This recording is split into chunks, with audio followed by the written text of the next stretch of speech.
Hello everyone and welcome to our YouTube channel the knowledge hub Hindi. Friends, आज हम एक ऐसी एशियन कंट्री के बारे में बात करेंगे जो लगभग सभी फील्ड में बेहद ही एडवांस है और जो टेक्नोलॉजी में वर्ल्ड की बड़ी कंट्रीज को टक्कर देती है। एक ऐसी कंट्री जिसने दो एटम बम अटैक के बाद भी हिम्मत नहीं हारी। जी हाँ दोस्तों, आपने सही समझा, हम बात कर रहे हैं जापान की, जो बेहद ही मेहनती और वक्त की पाबंद है। So without any further delay let's get started. Friends, Japan east Asia में लोकेटेड है और ये 4 बड़े और 6,849 छोटे आइलैंड ग्रुप से मिलकर बनी हुई है। इसके सभी आइलैंड पैसिफिक ओशियन का हिस्सा है। ये अपनी मैरीटाइम बॉर्डर चाइना, कोरिया और रशिया के साथ शेयर करती है। जापान की कैपिटल टोक्यो है और यहाँ की ऑफिशियल लैंग्वेज जापानीज है। यहाँ की करेंसी येन है। इस कंट्री में मेनली बुद्धिज्म रिलीजन को फॉलो किया जाता है।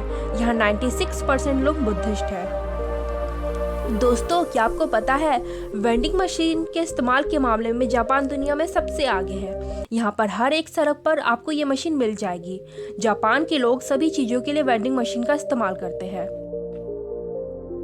दोस्तों, इस भागम भाग की जिंदगी में सभी वक्त के पाबंद हैं, पर जापान इस मामले में कुछ ज्यादा ही कड़क है। जापान के लोग समय के बहुत पक्के होते हैं और यहाँ की ट्रेनें भी 30 सेकंड से ज्यादा लेट नहीं होती है। जैसा कि आप सबको पता है, हमारे देश में लोग हिंदी से ज़्यादा इंग्लिश को वैल्यू देते हैं, पर अगर हम जापान की बात करें तो यहाँ के लोग अपनी मातृभाषा के प्रति काफ़ी लॉयल है। यहाँ पर सभी अपनी मातृभाषा जापानी में ही एजुकेशन लेते हैं। यहाँ तक कि जापान के साइंटिस्ट भी जापानी में ही रिसर्च करते हैं। दोस्तों, जापान की एजुकेशन सिस्टम भी बेहतरीन है। यहाँ के स्कूलों में स्टूडेंट और टीचर साथ मिलकर क्लासरूम की सफाई करते हैं। वैसे यहाँ बच्चों को 10 साल की उम्र तक कोई भी एग्जाम नहीं देना पड़ता है।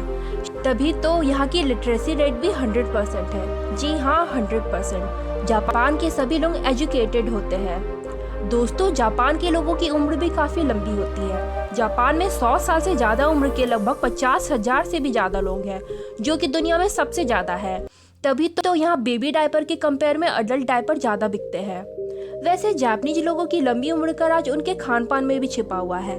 जापानीज लोग अपने खान पान में हरी सब्जियाँ, सी ग्रास और ग्रीन टी शामिल करते हैं। ग्रीन टी यहाँ के लोगों के लिए ऑक्सीजन के समान है। जापान अपने अजीबोगरीब आदतों के लिए पूरी दुनिया भर में जाना जाता है। जैसे यहाँ के लोगों को आइबा यानी टेढ़े मेढ़े दांतों का शौक है। जैसे बाकी जगहों में लोग दांत को ठीक करवाने के लिए ना जाने क्या क्या करते हैं, ब्रेसेस लगाते हैं, डेंटिस्ट के पास जाते हैं, लाखों खर्च करते हैं, पर वहीं जापान में लोग डेंटिस्ट के पास अपने दांत टेढ़े मेढ़े करवाने जाते हैं। हमारे यहाँ सॉरी कहना आज भी कई लोगों की ईगो को हर्ट करता है और इनमें से कईयों को ये बुरा भी लगता है। पर अगर हम जापान की बात करें तो यहाँ पर माफ़ी मांगने के भी 20 से ज़्यादा तरीके हैं। फ्रेंड्स, बढ़ती पॉपुलेशन के कारण पूरी दुनिया में लोगों को रहने की जगह कम मिल रही है, पर जापान ने इसका भी सलूशन निकाल लिया है। यहाँ के शहरों में कैप्सूल होटल का चलन है, जहाँ कम जगह में सारी फैसिलिटी मिलती है। यहाँ किसी भी हाईवे या फ्लाईओवर के कंस्ट्रक्शन के दौरान इमारतों को नहीं तोड़ा जाता है। यहाँ कई हाईवेज इमारतों के बीच से होकर गुजरती है। जापान दुनिया का इकलौता ऐसा देश है जहाँ मुस्लिमों को सिटीजनशिप नहीं मिलती है। यहाँ की यूनिवर्सिटीज में भी अरबी और उर्दू की पढ़ाई नहीं होती है। जापान में एक बहुत ही अजीब कंपटीशन होती है जिसे क्राइंग सुमो के नाम से भी जाना जाता है। इस कंपटीशन में सुमो रेसलर के बीच सबसे पहले बच्चों की तरह रोने का कंपटीशन होता है। फ्रेंड्स, आप अक्सर कैफ़े तो जाते ही होंगे, पर जापान में आपको एक अजीब कैफ़े मिलेगी जिसे कैट कैफ़े के नाम से भी जाना जाता है, जहां पर आप कॉफ़ी पीने के साथ साथ बिल्लियों के साथ खेलने और घूमने का मजा ले सकते हो। वैसे पूरी दुनिया में काली बिल्लियों को बैड लक माना जाता है, पर वही जापान में काली बिल्लियों को लोग लकी मानते हैं। आपको तो ये पता ही होगा कि दुनिया की सबसे स्पीड चलने वाली ट्रेन यानी बुलेट ट्रेन जापान में ही है, पर क्या आपको ये पता है कि जापान में हाई स्पीड ट्रेन का कॉन्सेप्ट 1930s में ही आ गया था और पहली बार ये साल 1964 में पटरियों पर दौड़ी थी। बंदूक की गोली जैसे दिखने के कारण इसे लोगों ने बुलेट ट्रेन का नाम दिया था। यहाँ की बुलेट ट्रेन कभी लेट नहीं होती है और ना ही ये आज तक कभी किसी हादसे का शिकार भी हुई है। यहाँ तक कि जापान में अगर कोई ट्रेन के आगे कूदकर अपनी जान दे देता है तो ट्रेन लेट करवाने का जुर्माना उसके रिश्तेदारों से वसूला जाता है।